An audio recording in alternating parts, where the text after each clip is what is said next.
ನಮಸ್ಕಾರ. ಇದು ಈ ಹೊತ್ತಿನ ಪ್ರಮುಖ ಸುದ್ದಿ. ಒಂದೆಡೆ ಭುಗಿಲೆದ್ದ ಆಕ್ರೋಶ, ಮತ್ತೊಂದೆಡೆ ಮೆರೆದ ಮಾನವೀಯತೆ. ಲೋಕಾಪುರ ಬಂದ್ ಪ್ರತಿಭಟನೆಯ ನಡುವೆಯೂ ಆಂಬ್ಯುಲೆನ್ಸ್ಗೆ ದಾರಿ ಮಾಡಿಕೊಟ್ಟು ಮಾದರಿಯಾದ ರೈತರು.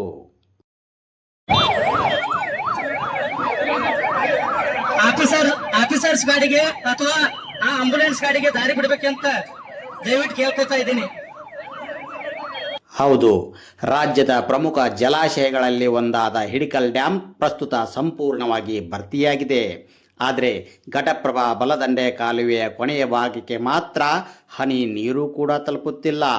ಈ ಅನ್ಯಾಯವನ್ನು ಖಂಡಿಸಿ ಹಾಗೂ ಸಮಸ್ಯೆಗೆ ಶಾಶ್ವತ ಪರಿಹಾರಕ್ಕಾಗಿ ಆಗ್ರಹಿಸಿ ಇಂದು ಲೋಕಾಪುರ ಬಂದ್ಗೆ ರೈತರು ಕರೆಯನ್ನು ನೀಡಿದ್ರು.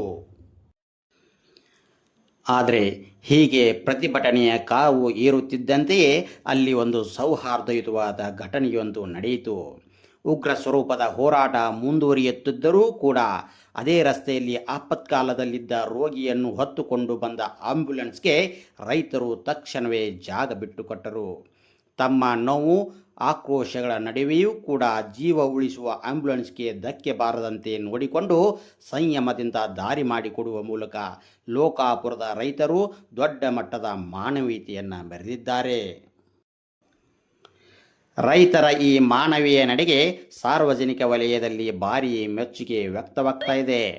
ತಮಗೆ ಅನ್ಯಾಯವಾಗಿದ್ದರೂ ಕೂಡ ಸಾರ್ವಜನಿಕರ ಜೀವಕ್ಕೆ ಗೌರವ ನೀಡಿದ ಈ ಹೋರಾಟಗಾರರ ಅಳಲನ್ನು ಸರ್ಕಾರ ಈಗಲಾದರೂ ಆಲಿಸುತ್ತಾ ಕಾಲುವೆಯ ಕೊನೆಯ ಭಾಗಕ್ಕೆ ನೀರು ಹರಿಸಲು ತಕ್ಷಣದ ಕ್ರಮ ಕೈಗೊಳ್ಳುತ್ತಾ ಕಾದು ನೋಡಬೇಕಾಗಿದೆ.